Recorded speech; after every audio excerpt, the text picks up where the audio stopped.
Hello friends, welcome to crazy GK trick. Daily current affairs session में आप सभी का स्वागत है। आज है 2 जनवरी 2022 और आज से रिलेटेड जितनी भी इंपॉर्टेंट करंट अफेयर्स होने वाली है उससे हम डिस्कस करेंगे। देखिए फ्रेंड्स, ये जो करंट अफेयर है ये भारत के सभी कॉम्पिटिटिव एग्जामिनेशन के लिए बहुत ज़रूरी है, तो पूरे सेशन को बहुत ध्यान से सुनिए। लास्ट में मैं आपसे कुछ इंपॉर्टेंट क्वेश्चंस करूंगा जिसका आंसर आपको कमेंट बॉक्स पे देना है। यदि आपको इसका पीडीएफ प्राप्त करना है तो आप हमारी टेलीग्राम लिंक को ज्वाइन करके पीडीएफ को डाउनलोड कर सकते हैं, जिसका लिंक आपको डिस्क्रिप्शन बॉक्स में दिया गया है। एक नई सोच के साथ, एक नई ऊर्जा के साथ आज के दिन का आगाज करते हैं और आज का सबसे पहला इंपॉर्टेंट करंट अफेयर आपके सामने रहा। 2 जनवरी 2022 को पीएम मोदी कहा मेजर ध्यानचंद स्पोर्ट्स यूनिवर्सिटी की आधारशिला रखेंगे। तो देखिए, इसकी आधारशिला मेरठ में रखेंगे। देखिए विश्वविद्यालय कहाँ पे है, तो यूपी के मेरठ के सरधना कस्बे के सलाबा और कैली गांव में इसकी आधारशिला रखी जाएगी। दोस्तों, आपकी जानकारी के लिए बता दूं, ये यूपी का पहला स्पोर्ट्स यूनिवर्सिटी होगा, ये पहला खेल विश्वविद्यालय होगा। आइए जानते हैं कि स्पोर्ट्स यूनिवर्सिटी को यहाँ पे क्यों स्थापित किया जा रहा है और क्यों बनाया जा रहा है। सभी इंपॉर्टेंट डिटेल्स को समझते हैं। देखिए, हॉकी के जादूगर कौन है? मेजर ध्यानचंद। तो मेरठ में ये 10 साल तक रहे हैं। सेकेंड वर्ल्ड वॉर के बाद इनकी पोस्टिंग यही हुई और 1945 से लेके 1950 तक ये यहीं पे खेले हैं। दोस्तों, अब मैं आपको मेजर ध्यानचंद के बारे में सभी इंपॉर्टेंट डिटेल्स भी देने वाला हूँ। तो देखिए, ध्यानचंद जो हैं भारतीय फील्ड हॉकी के भूतपूर्व खिलाड़ी हैं और एक कप्तान थे। इन्हें हॉकी का जादूगर कहा जाता है। हर साल 29 अगस्त को मेजर ध्यानचंद जी की याद में खेल पुरस्कार दिए जाते हैं। इनका जन्म 29 अगस्त 1905 को इलाहाबाद में जन्म हुआ था और दोस्तों इन्हीं की अगुवाई में 1928, 1932 और 1936 के ओलंपिक में मेजर ध्यानचंद ने भारत को गोल्ड मेडल दिलाया था। ये इंपॉर्टेंट जानकारी है, इसको नोट कर लीजिएगा और सभी पॉइंट को ध्यान से सुनते जाइएगा। नेक्स्ट इंपॉर्टेंट क्वेश्चन आपके सामने रहा, हाल ही में शिक्षा मंत्रालय के द्वारा किस अभियान की शुरुआत की गई? Very very important question. तो हाल ही में पढ़े भारत की अभियान की शुरुआत की गई है। किसके द्वारा की गई है? तो भारत के वर्तमान शिक्षा मंत्री धर्मेंद्र प्रधान जी के द्वारा इसकी शुरुआत की गई है। 1 जनवरी 2022 से पढ़े भारत जो 100 डेज का पठन अभियान का शुभारंभ किया गया है। दोस्तों, इसका उद्देश्य क्या है? बच्चों को, शिक्षकों को, माता पिता समुदाय सहित राष्ट्रीय और राज्य स्तर पर सभी हितधारकों को पार्टिसिपेशन करना है ताकि भारत की साक्षरता दर बढ़ती जाए। दोस्तों, इसके अलावा बात करें तो बाल वाटिका में 8वीं कक्षा तक पढ़ने वाले बच्चे भी इस अभियान में हिस्सा लेंगे। बाल वाटिका का अर्थ क्या होता है? तो बाल वाटिका में प्राइमरी एजुकेशन दी जाती है। आज का सबसे पहला नॉलेज बूस्टर आपके सामने है। आज हम डिस्कस करेंगे वर्तमान में केंद्रीय मंत्रिमंडल के प्रमुख सदस्यों के बारे में, जो एग्जाम की दृष्टि से बहुत इंपॉर्टेंट है। सबसे पहले जानते हैं कि भारत के वर्तमान रक्षा मंत्री का क्या नाम है? तो यह है Rajnath Singh. Very very important, सभी पॉइंट को ध्यान से सुनिए और लिखते जाइएगा। नेक्स्ट है गृह मंत्री और सहकारिता मंत्री, तो ये है अमित शाह। दोस्तों, हाल ही में भारत में एक और मंत्रालय बनाया गया है, तो इसे सहकारिता मंत्रालय कहते हैं और इसके मंत्री कौन है? अमित शाह जी हैं। चलिए नेक्स्ट है विदेश मंत्री, तो एस जयशंकर है, इंपॉर्टेंट है। नेक्स्ट बात करें वित्त और कॉरपोरेट मामलों की मंत्री निर्मला सीतारमण जी को बनाया गया है। सूक्ष्म, लघु और मध्यम उद्यम मंत्री कौन है? नारायण राणे जी हैं। नागरिक उड्डयन मंत्री का क्या नाम है? ज्योतिरादित्य सिंधिया जी हैं। चलिए नेक्स्ट है फ्रेंड्स, वेरी वेरी इंपॉर्टेंट, सड़क परिवहन और राजमार्ग मंत्री, तो ये है नितिन गडकरी जी। आखिरी में बात करेंगे विद्युत मंत्री और ऊर्जा मंत्री, तो ये है Rajkumar Singh. Third important question आपके सामने रहा, हाल ही में किस देश ने अंडर 19 एशिया कप 2021 का खिताब जीत लिया है? तो अंडर 19 एशिया कप भारत ने जीता है। भारत ने किसको हराया है? तो भारत ने श्रीलंका को हराया है। भारत ने श्रीलंका को 9 विकेट से हराकर अंडर 19 एशिया कप जीत लिया है और टीम इंडिया ने ऐसा 8वीं बार किया है। दोस्तों, 1989 से लेकर अब तक बात करें तो 9 बार अंडर 19 एशिया कप खेला गया है, जिसमें 8 बार तो भारत ने ही अपने नाम खिताब किया है। देखिए, एक बार 2017 में अफगानिस्तान ने पाकिस्तान को हराते हुए एशिया कप जीता था। अंडर 19 एशिया कप की बात आ रही है दोस्तों, तो आइए सारी इंपॉर्टेंट डिटेल्स को समझ लेते हैं। देखिए, कब से कब तक आयोजित हुआ है? तो 23 दिसंबर से लेके 31 दिसंबर तक इसका आयोजन हुआ है। किसके द्वारा हुआ है? तो एशियन क्रिकेट काउंसिल के द्वारा इसका आयोजन किया गया है। देखिए, इसकी क्रिकेट फॉर्मेट की बात करें तो 50 ओवर का गेम है। आपसे एग्जाम ये पूछा जा सकता है कि इसका आयोजन कहाँ पे हुआ था, तो यूनाइटेड अरब एमिरेट्स यूएई में इसका आयोजन हुआ था। और सबसे ज़्यादा बार कौन सी टीम सफल रही है, तो भारत 8 बार इस पर सफलता प्राप्त कर चुका है। रनर अप इस बार कौन रहा है, श्रीलंका। 8 टीमों ने भाग लिया था और इस बार की इवेंट में 15 मैचेस हुए हैं। Player of the series Harnoor Singh Pannu को बनाया गया है और सबसे ज़्यादा रन शेख रशीद ने बनाए थे। सबसे ज़्यादा विकेट किसने लिए थे, जीसन जमीर ने। कितने विकेट लिए थे, 11 विकेट। देखिए फ्रेंड्स, नेक्स्ट इंपॉर्टेंट क्वेश्चन आपके सामने रहा, हाल ही में वैश्विक परिवार दिवस ग्लोबल फैमिली डे कब मनाया गया। Very very important question. तो देखिए, हर साल ये 1 जनवरी को मनाया जाता है। देखिए, पहली बार कब मनाया गया था, तो 1 जनवरी 2000 को ये पहली बार मनाया गया था। 2001 में संयुक्त राष्ट्र के द्वारा वैश्विक परिवार दिवस को एक एनुअल कार्यक्रम घोषित किया गया। दोस्तों, दुनिया के विभिन्न हिस्सों में मनाया जाता है, खासकर अमेरिका में मनाया जाता है। आइए जानते हैं ये क्यों मनाया जाता है, इसका क्या ऑब्जेक्टिव है। इसका मेन ऑब्जेक्टिव है कि आपस में परिवार को जोड़ के रखना, लोगों को परिवार के महत्व के बारे में समझाना। देखिए, परिवार की वजह से ही व्यक्ति में शांति आती है और आपस में समझदारी आती है और जीवन का लक्ष्य पता चलता है। दोस्तों, यहाँ पे दिवस की बात आई है तो मैं आपको जनवरी के इंपॉर्टेंट डेज के बारे में बताने वाला हूँ, जो एग्जाम की दृष्टि से बहुत इंपॉर्टेंट है। आइए जानते हैं। सबसे पहले बात करेंगे प्रवासी भारतीय दिवस कब मनाया जाता है। 9 जनवरी को मनाया जाता है। देखिए, 9 जनवरी 1915 को महात्मा गांधी भारत में आए थे।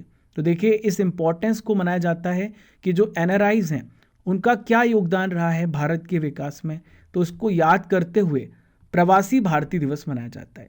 नेक्स्ट है विश्व हिंदी दिवस, वर्ल्ड हिंदी डे। ये 10 जनवरी को मनाया जाता है। देखिए, राष्ट्रीय हिंदी दिवस कब मनाया जाता है, तो 14 सितंबर को राष्ट्रीय हिंदी दिवस मनाया जाता है। देखिए, हिंदी हमारी भाषा है और इसको बढ़ावा देने के लिए हिंदी दिवस मनाया जाता है। राष्ट्रीय युवा दिवस विवेकानंद जी की याद पे मनाया जाता है 12 जनवरी को।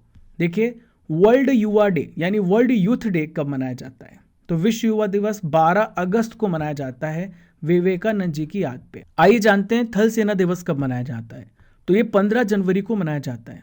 नेक्स्ट है राष्ट्रीय बालिका दिवस, तो ये 24 जनवरी को मनाया जाता है इंदिरा गांधी जी की याद पे।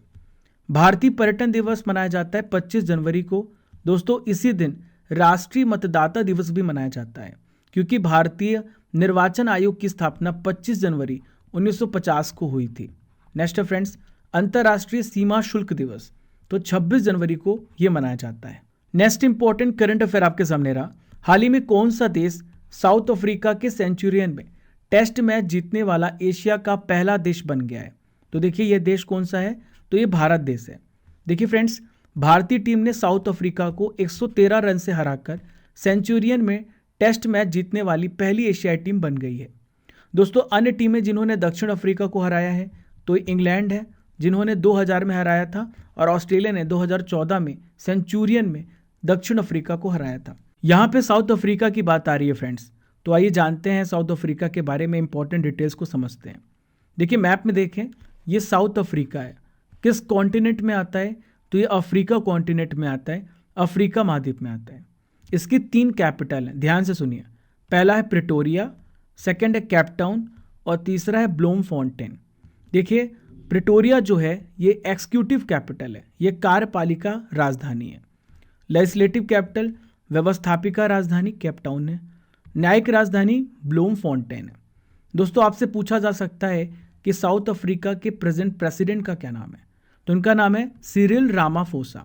यहाँ पे करेंसी की कौन सी यूज़ होती है, कौन सा करेंसी यूज़ होता है, तो साउथ अफ्रीकन रैंड इस करेंसी का इस्तेमाल किया जाता है।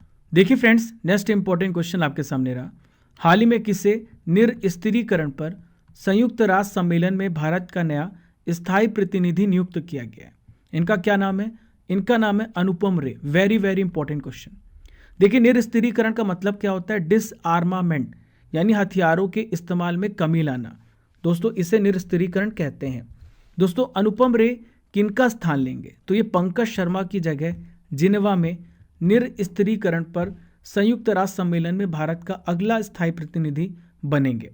दोस्तों, बात कर ले अनुपम रे के बारे में, तो ये 1994 बैच के भारतीय विदेश सेवा के अधिकारी हैं और प्रेजेंटली दिल्ली में ये विदेश मंत्रालय के मुख्यालय में संयुक्त सचिव के रूप में कार्य कर रहे हैं। दोस्तों पंकज शर्मा कहाँ जाएंगे? तो पंकज शर्मा मैक्सिको में भारत के अगले राजदूत नियुक्त किए गए हैं। यहाँ पर निरस्त्रीकरण की बात आई है, डिसआर्मामेंट की बात आई है, तो सभी इंपॉर्टेंट डिटेल्स को मैं आपको बताने वाला हूँ। तो देखिए ये बहुपक्षीय निरस्त्रीकरण सम्मेलन है, मल्टीलेटरल सम्मेलन है, इसमें बहुत सारे देश शामिल होते हैं। देखिए इसका हेडक्वार्टर कहाँ पे है? इसका हेडक्वार्टर जिनेवा स्विट्जरलैंड में है, पालिस डेस्टिनेशंस में। देखिए मेन इसका ऑब्जेक्टिव क्या है? हथियारों को नियंत्रित करना इसका मेन ऑब्जेक्टिव है और निरस्त्रीकरण समझौते पर हर साल चर्चा करना इनका मुख्य उद्देश्य है, ताकि जो देश वेपन्स का इस्तेमाल करते हैं धीरे धीरे वो वेपन्स को कम कर सके। दोस्तों इसका गठन कब हुआ था? 1984 में। प्रेजेंटली इसमें कितने मेंबर्स हैं? तो 65 मेंबर्स हैं इसमें। चलिए दोस्तों अब मैं आपको बताने वाला हूँ तीसरे नॉलेज बूस्टर के बारे में। आज हम डिस्कस करेंगे जीएस के इंपॉर्टेंट क्वेश्चंस के बारे में। सबसे पहला क्वेश्चन है, विश्व वन्य जीव कोष कब स्थापित किया गया? इंपॉर्टेंट क्वेश्चन है। तो देखिए इसकी स्थापना 1961 में हुई थी। इसका मेन ऑब्जेक्टिव क्या है? एनिमल का कंजर्वेशन करना। नेक्स्ट है फ्रेंड्स, वर्ल्ड अस्थमा डे 2021 का विषय क्या है? तो इसका विषय है अनकवरिंग अस्थमा मिसकंसेप्शन।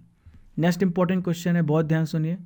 प्रख्यात सांस्कृतिक केंद्र क्या नाम है इसका? भारत भवन नाम है। ये कहाँ पे है?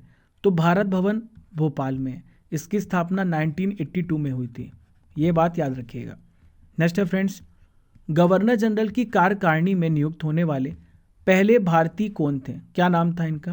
तो इनका नाम था सत्येंद्र नाथ सिन्हा। इंपॉर्टेंट क्वेश्चन है।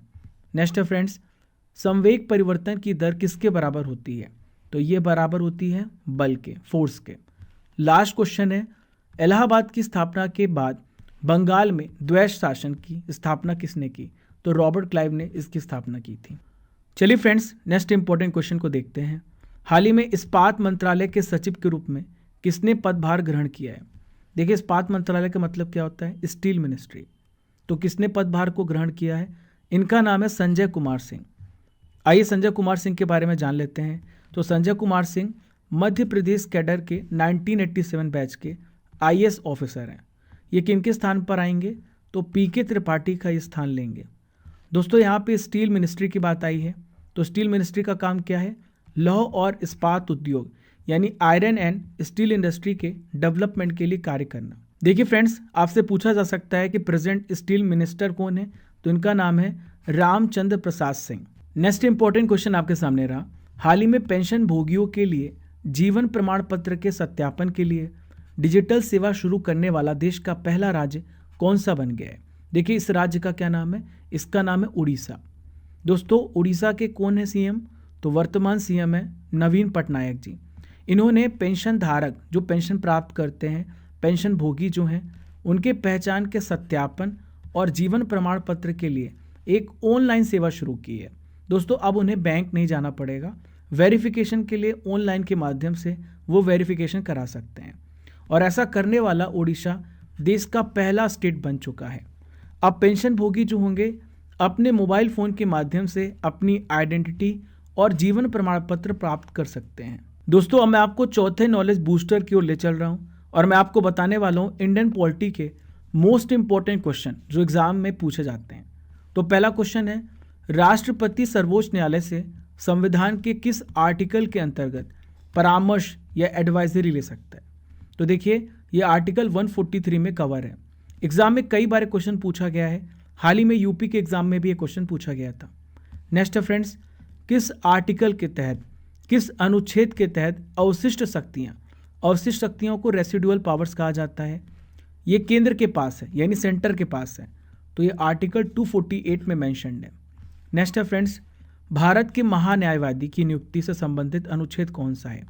महान्यायवादी को क्या बोलते हैं हम? अटॉर्नी जनरल बोलते हैं। तो अटॉर्नी जनरल के बारे में आर्टिकल 76 में बताया गया है। भारत के प्रेजेंट अटॉर्नी जनरल कौन है? इनका क्या नाम है? इनका नाम है के वेणुगोपाल। देखिए ये भारत के 15th अटॉर्नी जनरल है। नेक्स्ट है फ्रेंड्स, राष्ट्रपति संविधान के किस अनुच्छेद के अंतर्गत लोकसभा को डिसॉल्व कर सकता है, भंग कर सकता है? Very very important question. तो देखिए आर्टिकल 85 में संविधान में बताया गया है आखिरी प्रश्न है, संविधान के किस आर्टिकल में धन विधेयक की परिभाषा दी गई है? तो देखिए आर्टिकल 110 में इसे डिफाइन किया गया है। देखिए फ्रेंड्स, नेक्स्ट इंपॉर्टेंट क्वेश्चन आपके सामने रहा, बीजिंग में होने वाले विंटर ओलंपिक्स की 2 अलग अलग स्पर्धाओं के लिए क्वालिफाई करने वाले पहले इंडियन कौन बन गए? Very very important question friends, बहुत ध्यान सुनिए। तो इनका नाम है आरिफ मोहम्मद खान। देखिए आरिफ मोहम्मद खान किस स्टेट से रिलेटेड है? तो ये जम्मू कश्मीर राज्य से रिलेटेड है। देखिए ये एल्पाइन स्कीयर हैं आरिफ मोहम्मद खान। 2 इवेंट में क्वालिफाई किया है। तो पहला इवेंट है जाइंट स्लालोम और दूसरा है स्लालोम। दोस्तों जॉइंट स्लालोम में हाल ही में इन्होंने क्वालिफाई किया है। इसके पहले दुबई में ओलंपिक क्वालिफायर में इन्होंने स्लालोम में क्वालिफाई किया था। आप ये सोच रहे होंगे कि अल्पाइन स्कीयर का मतलब क्या होता है, ये अल्पाइन स्कीइंग होता क्या है? आइए मैं आपको बताता हूँ। तो देखिए यह एक ऐसी खेल प्रतियोगिता होती है, ये एक ऐसा स्पोर्ट्स गेम होता है जिसमें क्या होता है, बर्फ के पहाड़ पर एथलीट ऊपर से नीचे की तरफ फिसलता है। देखिए एल्पाइन का मतलब क्या होता है, पहाड़ का ऊंचा पॉइंट, पहाड़ का ऊंचा शिखर एल्पाइन कहलाता है। दोस्तों अब मैं आपको बताने वाला हूं 2022 के विंटर ओलंपिक के बारे में। आइए सारी इंपॉर्टेंट डिटेल्स को जानते हैं। देखिए कहाँ पे होने वाला है, तो बीजिंग चाइना में होने वाला है। देखिए इसका मोटो क्या है, together for a shared future, very very important. देखिए इसमें 7 स्पोर्ट्स होंगे और 109 इवेंट्स होंगे। दोस्तों अब बात करें तो 4 फरवरी से इसका स्टार्टिंग पॉइंट होगा और 20 फरवरी को ये ख़त्म होगा। यहाँ पर ओलंपिक की बात आई है, तो आइए मैं आपको बताता हूँ अपकमिंग ओलंपिक इवेंट्स। सबसे पहले बात करें तो फ्रांस में 2024 का ओलंपिक होने वाला है। कौन सा ओलंपिक होगा? समर ओलंपिक होगा।